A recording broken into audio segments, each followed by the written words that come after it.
here is affirm yourself, value yourself, value your completeness. You're in a system. Many people are in systems which make them feel unvalued, incomplete.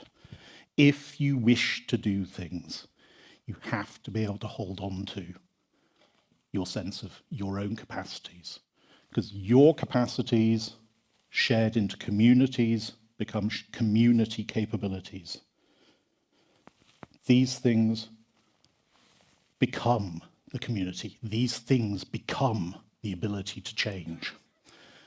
But all of it comes down to start with yourself. Start with people. When you're working with people, particularly people in communities which are generally excluded or unlistened to, start by affirming their capacities and letting them tell you what they know and what they are capable of, rather than telling them.